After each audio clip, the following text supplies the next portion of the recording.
Shalom semuanya, perkenalkan nama saya Marnata Digan dengan NIM 220462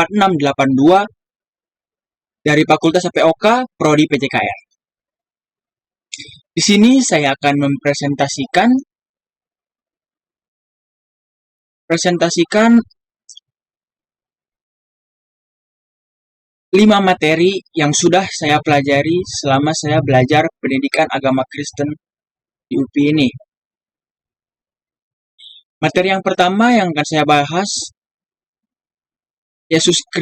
mengenai Yesus Kristus. Yang kedua, dosa dan keselamatan.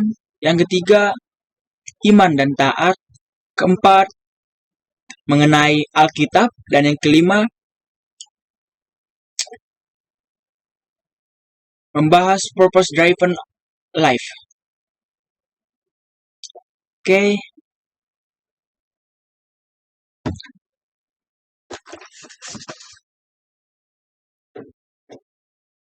Oke, sebelum mengawali presentasi tentang Yesus Kristus, saya akan mengajak kita untuk berdoa sebenarnya.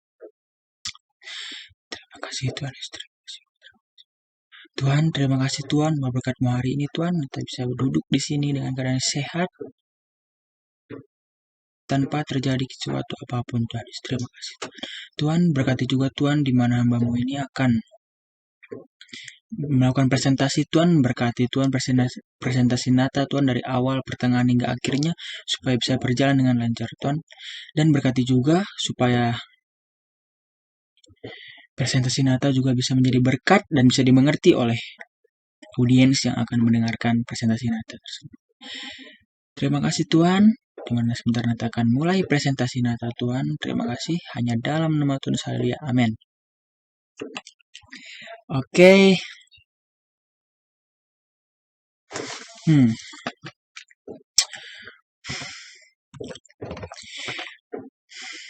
Materi tentang Yesus Kristus. Siapa itu Yesus? Kalau menurut definisi saya yang hanya manusia biasa, bukan sebagai pendeta, pengajar rohani atau yang lain, saya hanya mahasiswa dan masih belajar tentang agama. Kalau menurut saya pribadi, Tuhan Yesus itu adalah seorang manusia yang diutus oleh Allah untuk menjadi contoh atau teladan bagi umat manusia supaya umat manusia tidak kehilangan arah dan percaya akan Allah dan Bapa. Suatu saat Yesus bertanya kepada muridnya. Siapakah aku ini? Dan muridnya ada yang menjawab, Yesus itu adalah Yohanes Pembaptis, Elia, ada pula yang mengatakan Yesus itu adalah seorang dari para nabi. Suatu saat Petrus menjawab Yesus adalah Mesias, orang yang diurapi. Inti dari semua jawaban dari murid Yesus menyatakan bahwa Yesus adalah orang besar, bukan hanya sekedar orang biasa. Kalau bicara dari sudut pandang umum, pada umumnya Yesus dipandang sebagai seorang manusia biasa yang hidup di bumi, tepatnya di Israel 2000 tahun yang lampau. Hampir setiap agama mengajarkan bahwa Yesus adalah seorang nabi atau guru yang baik atau seorang yang saleh. Dan Alkitab sendiri mengajarkan kepada kita bahwa Yesus lebih dari sekedar nabi. Yesus lebih dari sekedar guru yang baik. Yesus lebih dari sekedar seorang manusia yang saleh. Alkitab mengatakan Yesus lebih dari semua itu. Jadi banyak sekali dalam Alkitab mengatakan Yesus itu adalah orang yang menyatakan bahwa dia bukan manusia biasa. Dan inilah pengakuan dari Yesus sendiri. Di dalam Yohanes 10 ayat 30, Yesus berkata, Aku dan Bapa adalah satu. Yang kedua, pengakuan Yesus, orang yang sudah melihat aku sudah melihat Bapa. Itu tercantum dalam Yohanes 14 ayat 9. Kata Yesus kepadanya, "Akulah jalan dan kebenaran dan hidup. Tidak ada seorang pun datang kepada Bapa selain melalui aku." Dalam 3 poin pertama pengakuan Yesus tersebut, dinyatakan Yesus adalah Bapa, karena Yesus berkata, "Aku dan Bapa adalah satu." Orang yang sudah melihat aku sudah melihat Bapa. Jadi Yesus itu adalah Bapa. Yesus itu adalah Tuhan. Yesus itu adalah jalan kebenaran dari hidup. Jalan kebenaran dan hidup. Ada 2 lagi pengakuan Yesus. Yang keempat, kamu menyebut aku guru dan Tuhan. Dan katamu itu tepat, sebab memang akulah guru dan Tuhan. Tercantum dalam Yohanes 13 ayat 13. Dan yang terakhir, sebab jika kamu mengaku dengan mulutmu bahwa Yesus adalah Tuhan dan percaya dalam hatimu bahwa Allah telah membangkitkan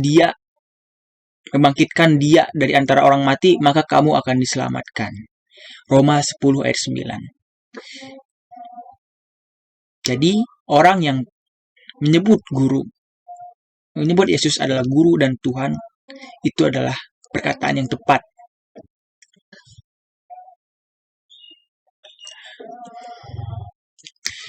Kedatangan Yesus telah dinubuatkan.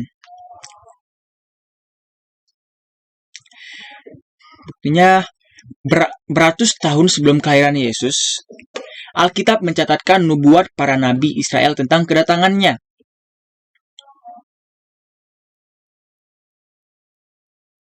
Seperti pada saat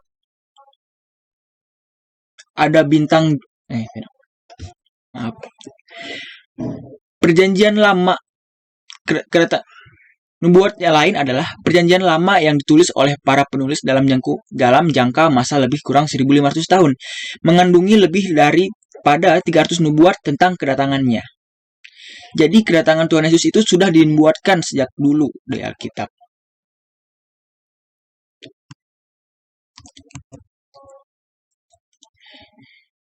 Semua butir nubuatannya terjadi dengan tepat di kehidupan Yesus. Mujizat-mujizatnya yang dilakukannya, kata-katanya, kematiannya di kayu salib, kebangkitannya, kenaikannya ke surga, serta kedatangannya kembali sudah dinubuatkannya. Tempat kelahiran Yesus. Dalam Mika 5 ayat 2 dikatakan, "Namun engkau, hei Bethlehem Efrata, yang kecil untuk berada di antara pasukan 1000 orang Yehuda, daripadamu akan terbit bagiku seorang yang akan menjadi pemerintah di Israel, dan yang tampilannya dari semula sejak zaman dahulu kala." Jadi sudah diramalkan bakal ada orang besar yang akan memimpin suatu tempat yang lahir di Bethlehem, dan ternyata pernyataan tersebut benar. Yesus lahir di kandang domba melalui rahim Maria dan ayahnya Yusuf. Tepat, Yesus lahir di Bethlehem, tepatnya di kandang domba. Ada kesaksian dari Yohanes Pembaptis. Dari Markus 1 ayat 7-8. "Inilah yang diberitakannya, sudah aku akan datang ia yang lebih berkuasa daripadaku. Membungkuk dan membuka tali kasutnya pun aku tidak layak.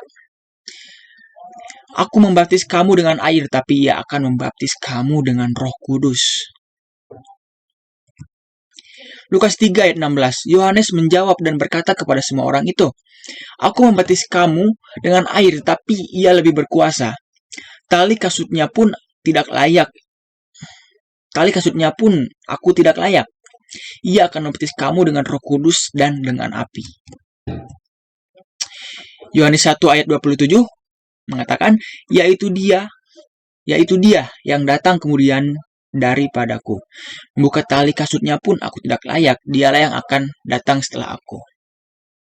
Yohanes Pembaptis pun yang notabene adalah orang yang tinggi di masyarakat pada saat itu. Walaupun dia tinggi dan mempunyai gelar, dia tetap merendah kepada Tuhan. Dia tahu bakal ada Tuhan. Dan dia mengatakan membuka tali kasutnya pun dia tidak layak. Berarti sebegitu besarnya Tuhan. Sehingga Yohanes pun mengatakan hal tersebut. Hidup dan kata-katanya membawa perubahan. Kehidupan dan pengaruh Yesus nyata sepanjang sejarah. Dia dan kata-katanya senantiasa membawa perubahan yang besar dalam hidup manusia dan bangsa. Yesus itu kekal. Yesus adalah Allah.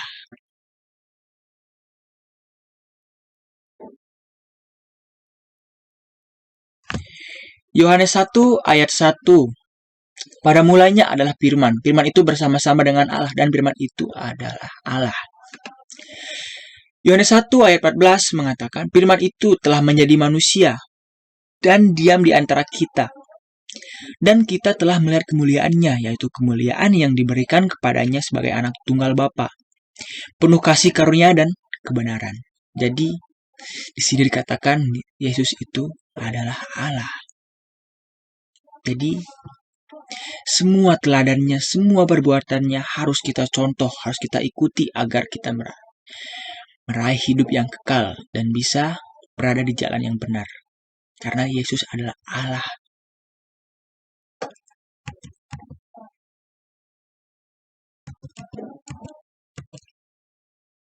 Kristus satu-satunya jalan.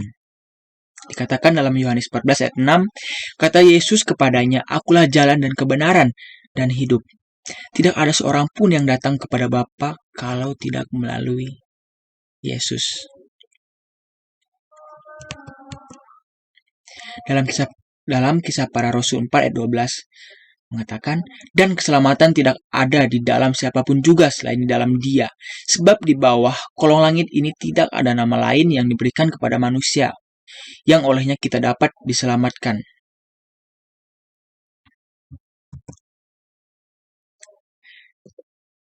Jadi Kristus adalah satu-satu jalan untuk kita bisa menyatu dengan Allah, menyatu dengan Bapa, bisa berinteraksi dengan Bapa. Dengan Yesus kita bisa mendapat jalan menuju kebenaran dan hidupnya kekal. Terima kasih. Sekian materi dari Yesus Kristus. Saya akan lanjutkan ke materi dosa dan keselamatan.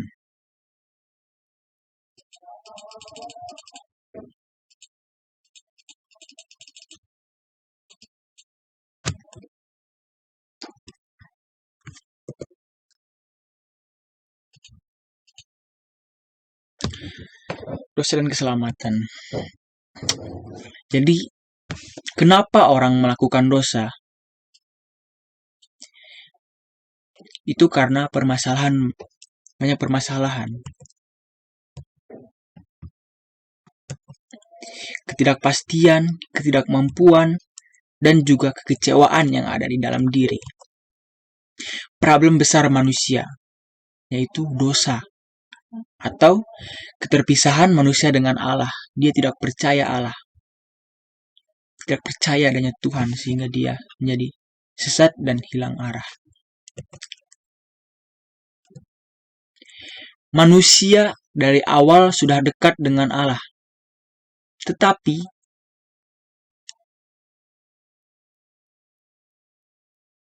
manusia jatuh ke dalam dosa. Manusia itu sendiri yang membuat hubungan Allah dengan manusia menjadi jauh. Pada awal penciptaan bumi, Tuhan Yesus menurunkan Adam dan Hawa. Pada saat itu Hawa dan Adam disebuahkan dalam satu tempat. Mereka bebas melakukan apa saja kecuali satu larangan yang ada daripada Tuhan, yaitu dilarang memakan buah terlarang di sana. Tetapi apa yang terjadi? Adam dan Hawa memakan buah tersebut. Jadi, pada intinya, manusia itu sendiri yang membuat manusia dengan Allah menjadi jauh. Manusia itu sendiri yang membuat dia jatuh ke dalam dosa. Manusia memilih untuk tidak taat kepada Allah. Manusia diusir dari Taman Eden. Tadi contohnya seperti Adam yang makan buah yang dilarang, yang jelas-jelas dilarang oleh Tuhan. Jadi, terputuslah hubungan antara Allah dengan manusia gara-gara dosa. Apa itu dosa? Banyak yang mengatakan dosa itu hanya sekedar mencuri, berbohong, berzina, dan lain-lain. Tetapi sebenarnya menurut Alkitab, dosa itu sudah ada sedari kita masih dalam kandungan. Kalau menurut Alkitab, dosa itu adalah dalam Roma 7 ayat 17. Kalau demikian bukan aku lagi yang memperbuatnya, tetapi dosa yang ada di dalam aku. Roma 7 ayat 18. Sebab aku tahu bahwa di dalam aku, yaitu di dalam aku sebagai manusia, tidak ada sesuatu yang baik. Sebab kehendak memang ada di dalamku, tetapi bukan hal berbuat apa yang baik. Roma 7 ayat 17. Tetapi sesungguhnya bukan aku yang melakukan yang jahat, melainkan kuasa dosa yang hidup di dalamku yang melakukannya. Roma 7 ayat 17. Tetapi sesungguhnya bukan aku. Roma 3 ayat 23. Karena semua orang telah berbuat dosa dan telah kehilangan kemuliaan Allah. Roma 5 ayat 12. Sebab itu semua seperti dosa telah masuk ke dalam dunia oleh satu orang, dan oleh dosa itu juga maut. Demikianlah maut itu telah menjalar kepada semua orang karena semua orang telah berbuat dosa. Menurut Alkitab, dosa itu memang ada sebenarnya dalam hidup kita. Dosa itu sudah ada dari hidup kita, sudah tertanam dari hidup kita. Jadi dosa itu sudah ada sejak kita lahir, sejak kita dalam kandungan. Jadi apa solusinya? Yohanes 3 ayat 16. Karena begitu besar kasih Allah akan dunia ini, sehingga ia telah mengaruniakan anaknya yang tunggal, supaya setiap orang yang percaya kepadanya tidak binasa, melainkan beroleh hidup yang kekal. Galatia 3 ayat 13. Kristus telah menebus kita dari kutuk hukum Taurat dengan jalan menjadi kutuk karena kita. Sebab ada tertulis, kutuk-kutuklah orang yang digantung pada kayu salib. 1 Petrus 2 ayat 24. Yesus sendiri telah memikul dosa kita di dalam tubuhnya di kayu salib, supaya kita yang telah mati terhadap dosa hidup untuk kebenaran. Oleh bilur-bilurnya kamu telah sembuh. 2 Korintus 5 ayat 21. Dia yang tidak mengenal dosa telah dibuatnya menjadi dosa karena kita, supaya dalam dia kita dibenarkan oleh Allah. Jadi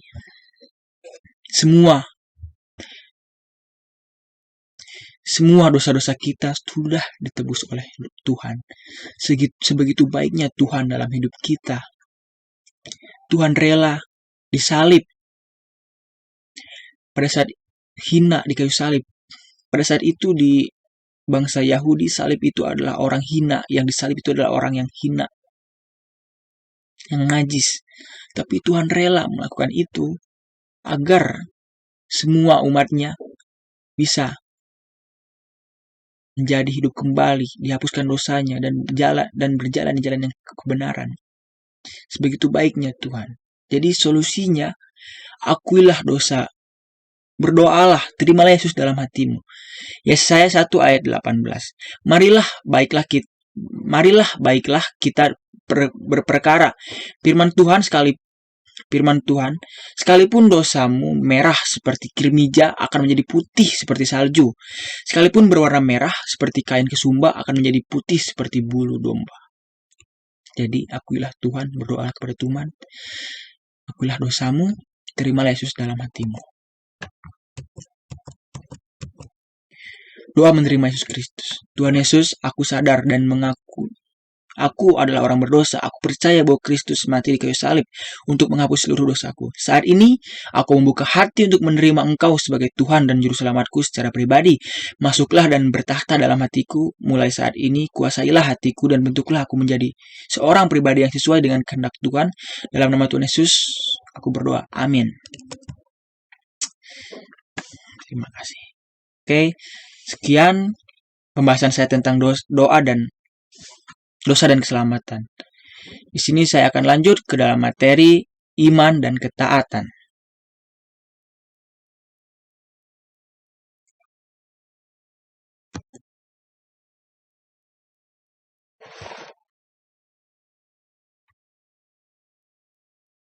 Oke, kita sudah sampai ke materi ketiga yang berjudul iman dan taat. Nah, kita tadi sudah membahas dosa dan keselamatan. Dan kita udah tahu cara percaya bahwa Tuhan Yesus ada. Nah, setelah percaya, apa yang harus kita lakukan? Dengan langkah pertama yang harus kita lakukan adalah taat. Kita harus taat. Taat adalah jalan menuju berkat yang dimulai dengan melakukan firman Tuhan. Kenapa harus taat? Karena dengan taat itu bisa menjadi bukti untuk kita kalau kita sudah percaya Tuhan. Kalau seseorang sudah taat, maka orang itu akan mengikuti aturan dan ajaran Tuhan. Jadi kalau kita sudah taat, otomatis kita akan takut akan Tuhan, akan mengikuti ajaran-ajaran dan larangan-larangan yang Tuhan sudah perintahkan bagi kita. Taat juga adalah teladan Tuhan yang harus kita lakukan dan kita contoh dan kita lakukan dalam kehidupan sehari-hari. Di Matius 26 ayat 39 dikatakan, maka ia maju sedikit, lalu sujud dan berdoa, katanya, ya Bapakku, jikalau sekiranya mungkin, biarlah cawan ini lalu daripadaku, tetapi janganlah seperti yang ku kehendaki, melainkan seperti yang kau kehendaki. Filipi 2 ayat 8. Dan dalam keadaan sebagai manusia, ia telah merendahkan dirinya dan taat sampai mati, bahkan sampai mati di kayu salib. Itulah Tuhan. Tuhan Yesus tetap taat kepada Allah walaupun dia akan mati. Dia akan dihukum oleh rakyat Yahudi, akan dibuat menjadi najis dan hina pada saat itu. Tetapi Yesus tetap taat kepada Tuhan. Dia tetap mengikuti perintah-perintah Allah. Dia tetap mengikuti Bapa. Dia taat sampai dia mati di kayu salib. Dia selalu merendah walaupun dia punya banyak kekuasaan dan kekuatan yang ada dalam dirinya. Definisi taat. Menurut Alkitab, taat itu adalah dalam Matius 8 ayat 27. Dan heranlah orang-orang itu, katanya. Katanya, orang apakah dia ini sehingga angin dan danau pun taat kepadanya? Lihat, ini yang mengatakan adalah nelayan. Nelayan yang sudah memiliki pengalaman yang sudah banyak di laut. Dia sudah mengalami ombak besar, sudah mengalami apapun yang terjadi di laut, tetapi dia tetap heran. Dia heran kepada Tuhan. Karena angin dan danau pun taat kepadanya. Di sebegitu besarnya Tuhan itu. Tapi Tuhan masih tetap taat. selalu kepada Bapa. Markus 1 ayat 27. Mereka semua takjub sehingga mereka memperbincangkannya. Katanya, "Apa ini? Suatu ajaran baru?" Ia berkata-kata dengan kuasa. Roh-roh jahat pun diperintahnya dan mereka taat kepadanya. Kita takut kepada hantu. Kita takut kepada semua hantu jenis-jenisnya. Pocong, kuntilanak, genderuwo. Semuanya kita takut. Tetapi lihatlah, roh-roh jahat, setan-setan jahat manapun takut kepada Tuhan. Jadi, takutlah kepada Tuhan. Maka, setan-setan pun akan gemetar, akan takut saat melihat kita. Kita harus takut, taat, dan percaya kepada Tuhan. Kalau memang kita masih takut hantu dan roh-roh jahat lainnya, lebih takutlah kepada Tuhan. Karena roh-roh jahat pun takut kepada Tuhan. Korintus 7 ayat 19. Sebab bersunat atau tidak bersunat tidak penting. Yang penting ialah mentaati hukum-hukum Allah. Jadi sunat atau tidak bersunat itu bukan menjadi patokan bahwa seorang itu sudah taat atau belum. Jadi yang penting kita mentaati hukum-hukum Allah, itu kita sudah menjadi taat dan sudah percaya Tuhan. Dalam Yeskiel 11 ayat 19, "Aku akan memberikan mereka hati yang lain dan roh yang baru di dalam batin mereka. Jika aku akan menjauhkan diri dari tubuh mereka hati yang keras dan memberikan mereka hati yang taat." Maaf, saya ulangi. Yeskiel 11 ayat 19. "Aku akan memberikan mereka hati yang lain dan roh yang baru di dalam batin mereka. Juga aku akan menjauhkan diri dari tubuh mereka hati yang keras dan memberikan mereka hati yang taat." Jadi untuk menjadi taat itu adalah kita harus buat hati kita menjadi taat kepada Tuhan, mendengar Tuhan.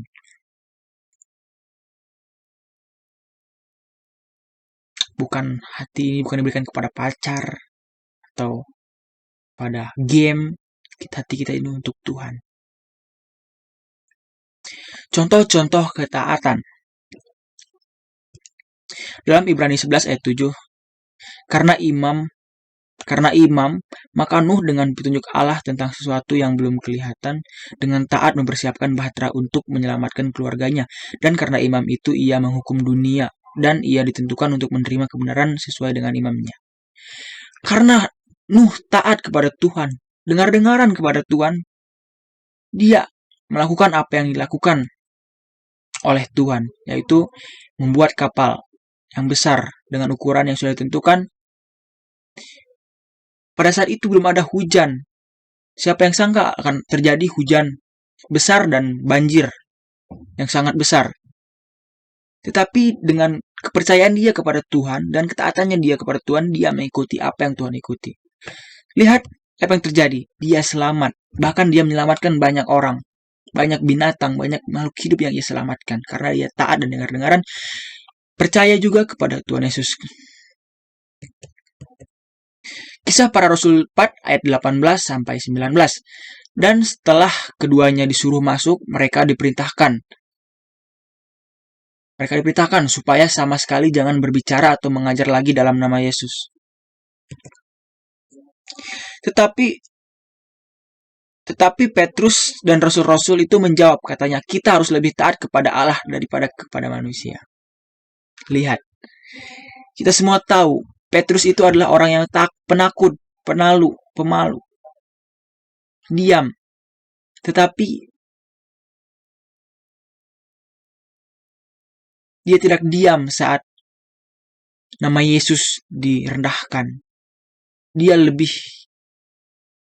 berani mengeluarkan suaranya demi Tuhan. Karena dia sangat taat kepada Tuhan. Dia sangat takut kepada Tuhan. Dia tidak memikirkan lagi apa yang akan terjadi dalam kehidupannya. Tapi yang dia tahu, dia taat kepada Tuhan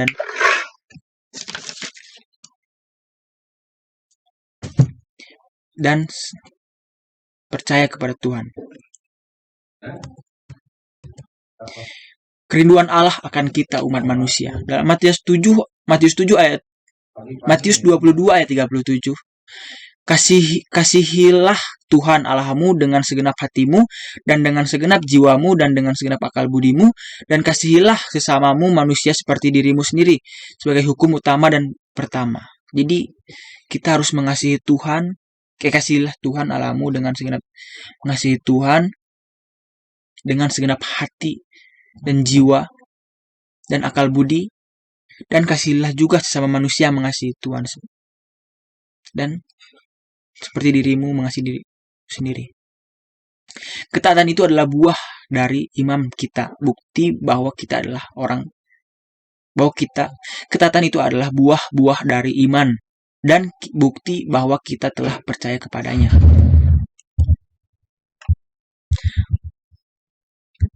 Sekian materi tentang iman dan taat. Kita lanjut ke dalam materi Alkitab.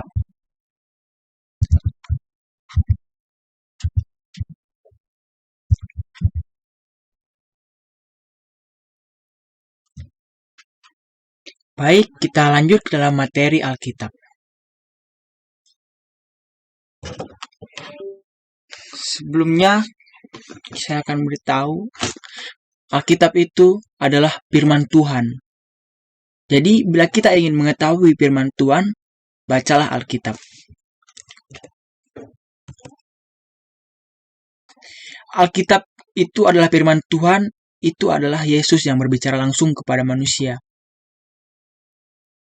Alkitab juga ditulis dalam kurun waktu 1600 tahun yang lalu. Kitab pertama Perjanjian Lama ditulis sekitar 1500 tahun sebelum Masehi. Alkitab adalah buku yang istimewa. Alkitab buku terlaris nomor 1 di dunia.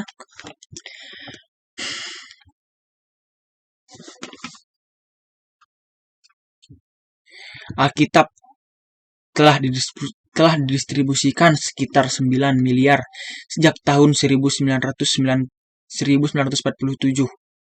Dimiliki oleh 200 negara dan diterjemahkan ke dalam lebih dari 800 bahasa di dunia. Sebegitu istimewanya Alkitab.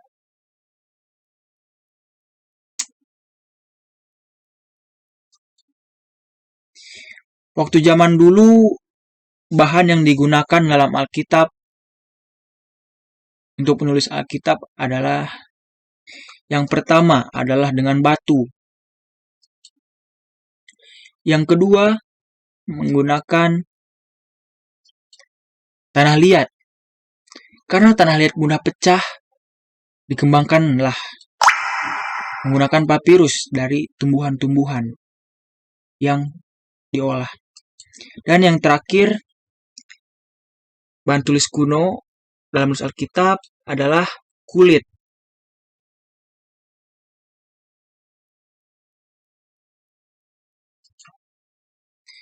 Fakta menakjubkan Alkitab.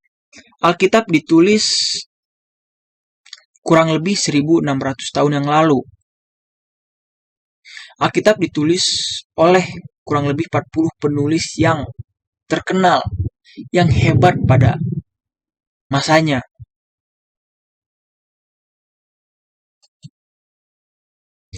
Alkitab mampu memprediksi masa depan. Contohnya seperti ada seorang nabi yang bermimpi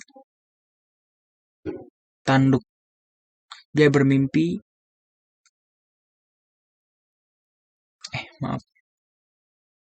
Saya ulangi. Alkitab mampu memprediksi masa depan. Banyak sekali dalam Alkitab memprediksi masa-masa yang akan terjadi saat-saat ini. Dan itu benar.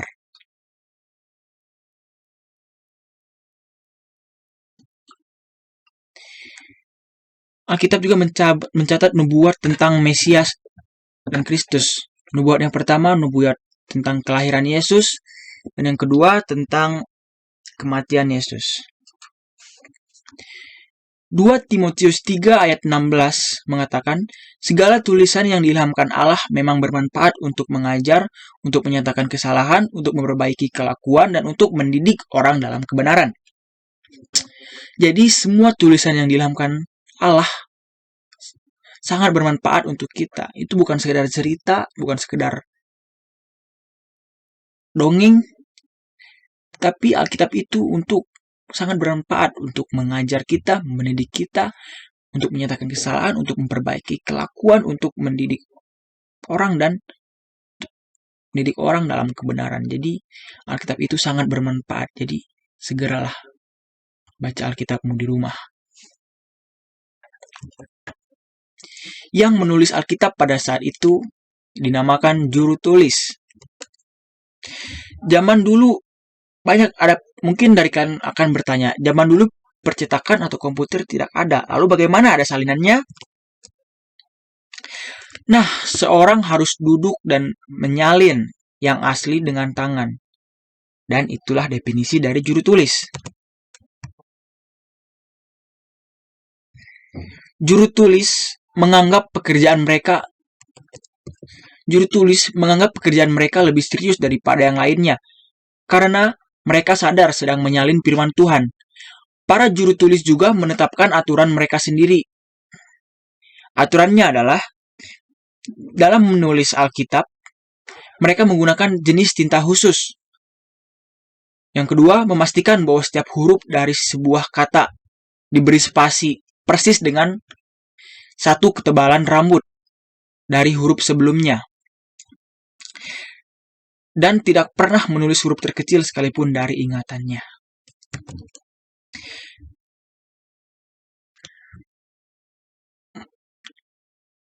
Ada kumpulan juru tulis yang lebih tinggi tingkatannya, yaitu Masoret. Masoret membuat peraturan yang lebih ketat. Mereka menghitung setiap ayat, kata, dan huruf dari kitab Perjanjian Lama yang mereka salin. Masoret adalah beberapa perfeksionis terhebat di dunia.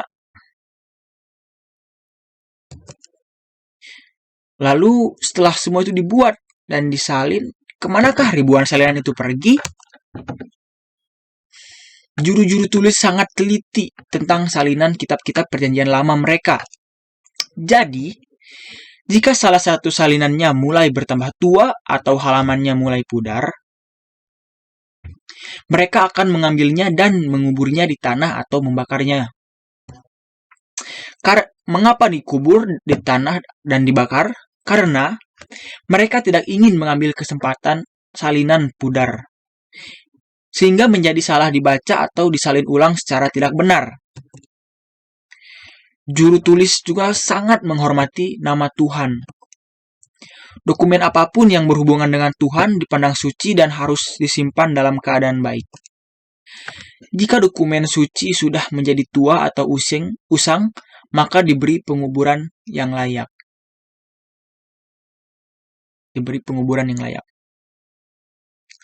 Lihat.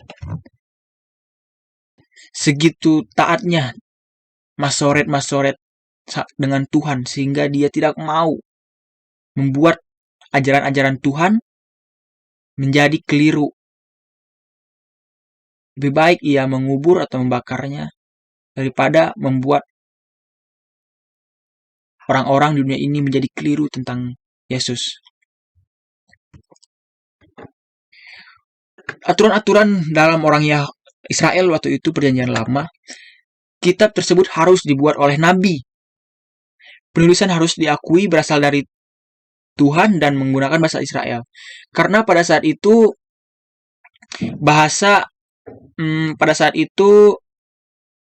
Alkitab banyak menggunakan bahasa Ibrani.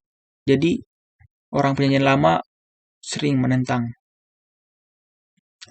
Di Perjanjian Baru, aturan-aturan di Perjanjian Baru, kitab-kitab tersebut diketahui berasal dari Tuhan, yang pastinya kitab tersebut ditulis oleh rasul atau nabi Tuhan seperti Petrus dan Paulus. Kitab tersebut dapat dibuktikan kebenarannya seperti kitab Lukas yang ditulis oleh Lukas. Kitab tersebut memiliki pengaruh untuk mengubah kehidupan manusia seperti surat Paulus.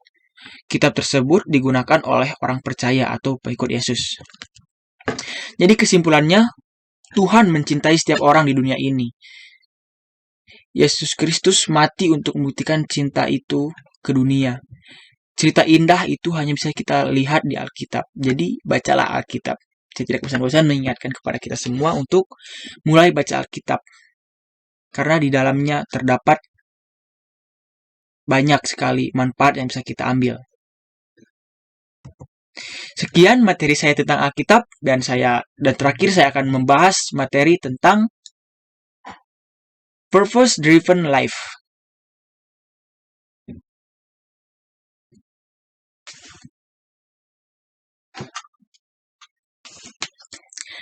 Dan sampailah kita kepada materi yang terakhir. Tidak kerasa ya, waktu begitu berjalan dengan cepat. Dan saya akan meninggalkan kalian dengan materi terakhir ini yang berjudul Purpose Driven Life.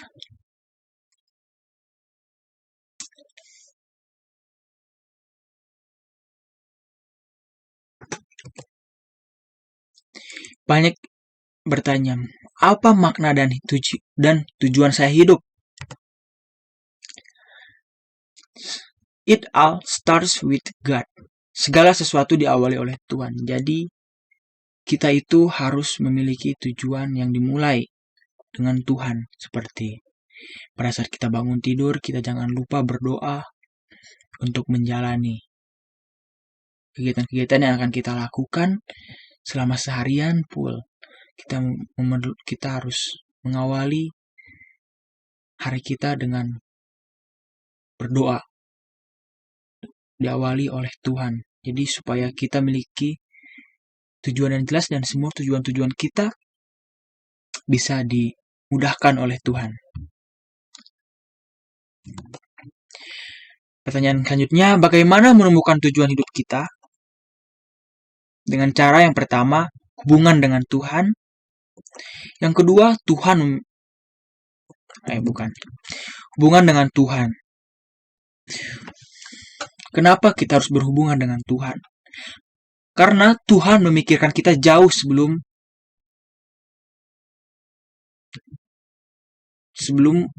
Tuhan memikirkan kita jauh sebelum kita memikirkan diri kita sendiri. Jadi, bila kita ingin masa depan yang cerah, masa depan yang terjamin, bisa tujuan kita jelas, kita harus berhubungan baik dengan Tuhan terlebih dahulu. Karena Tuhan sudah mengatur dan memikirkan, sudah merancang sedemikian rupa masa depan kita. Jadi kita jangan takut. Tetapi kita juga harus tetap menjalankan hubungan baik dengan Tuhan. Kita bukanlah suatu kebetulan. Tuhan sudah memikirkan kita jauh sebelum kita ada. Tuhan menjadikan kita dengan suatu maksud, yaitu untuk tujuannya. Tuhan menciptakan alam semesta karena Ia adalah Tuhan atas kasih. Jadi, kalau saat ini engkau terlahir oleh mamah dan bapamu sekarang, itu bukanlah suatu kebetulan, dan engkau berada di UPI bukanlah suatu kebetulan. Itu adalah rencana Tuhan. Tuhan sudah memikirkannya jauh-jauh sebelum membawa kita ke bumi. Jadi kita bukanlah suatu kebetulan. Apa yang menggerakkan sebuah kehidupan? Yang pertama, rasa bersalah. Rasa bersalah mampu membuat hidup kita menjadi positif dan negatif. Rasa bersalah yang membuat hidup kita menjadi positif ialah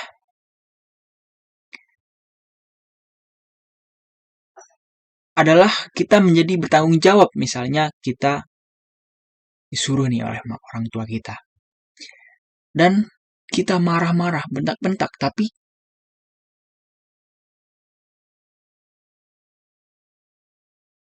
kita setelah kita marah-marah, bentak-bentak, dan kita kembali ke kamar, kita menjadi overthinking dan merasa bersalah.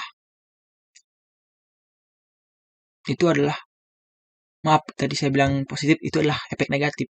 Jadi rasa bersalah itu bisa membuat kita menjadi overthinking. Tetapi sisi positifnya adalah kita tetap memiliki rasa tanggung jawab. Yang kedua, kebencian dan kemarahan.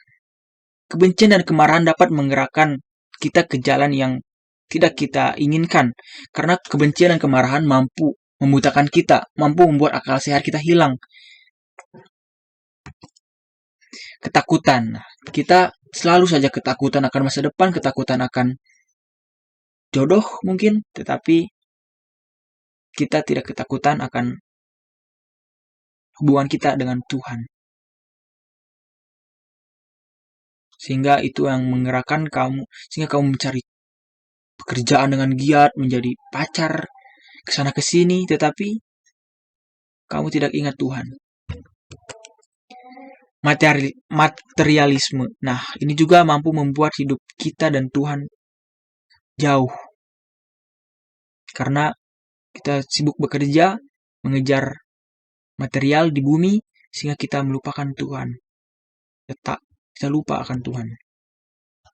Dan terakhir, kebutuhan untuk diterima. Manfaat dari kehidupan yang digerakkan oleh tujuan. Mengenali tujuan kita mengenali tujuan kita memberikan arti pada kehidupan kita. Jadi kalau kita mengerti tujuan kita tahu tujuan kita akan kemana, kita akan pasti hidup kita akan berarti dan memiliki arti dalam setiap langkah kita.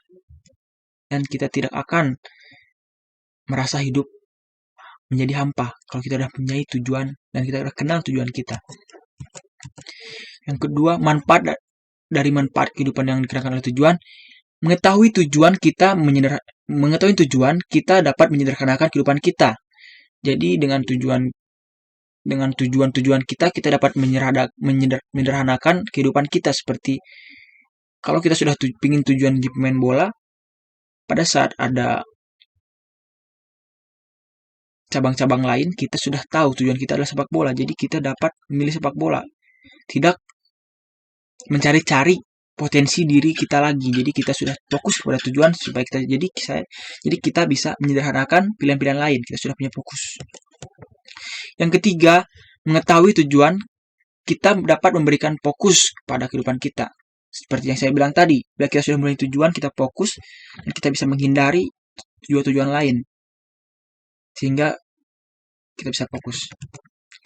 Yang keempat, mengetahui fokus kita akan memotivasi kehidupan kita. Jadi dengan kita mengetahui tujuan kita akan fokus.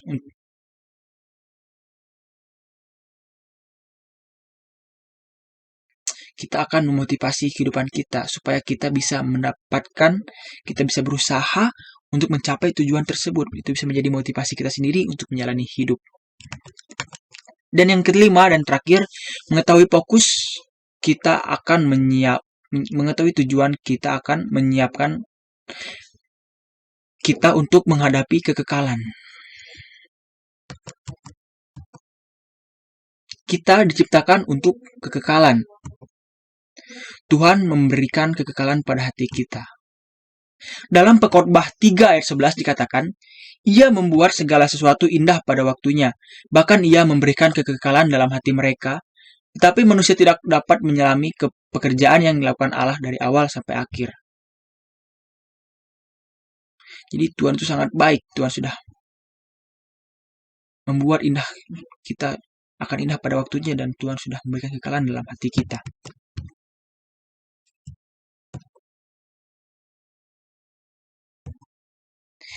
Hidup adalah penugasan sementara. Hidup sangatlah singkat. Bumi hanyalah tempat sementara, jadi kita jangan mengejar bumi. Kita harus mengejar Tuhan sebagai tujuan hidup kita. Kita jangan memikirkan apa yang diinginkan daging, tapi kita harus memikirkan apa yang baik untuk kita. Supaya kita tidak jauh dengan Tuhan. Karena hidup ini sangatlah singkat dan bumi hanyalah tempat sementara. Sekian dan terima kasih.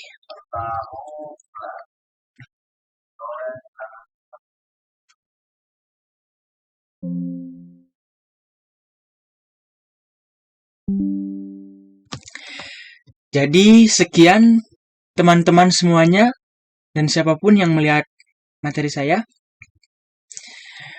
Itu tadi adalah materi terakhir saya yang membahas tentang purpose driven life. Jadi intinya untuk mendapatkan hidup yang kekal, kita harus taat kepada Tuhan. Tuhan sudah membuat hidup kita enak. Tuhan sudah menebus hidup kita. Jadi giliran kita yang harus taat kepada Tuhan, percaya kepada Tuhan, dan menaati aturan-aturan dan larangan-larangan yang Tuhan sudah berikan. Mungkin sekian yang saya sudah sampaikan untuk sekian presentasi yang saya sampaikan untuk kesempatan kali ini. Terima kasih kepada semuanya dan terutama kepada Pak Suka sebagai dosen pendidikan agama Kristen saya.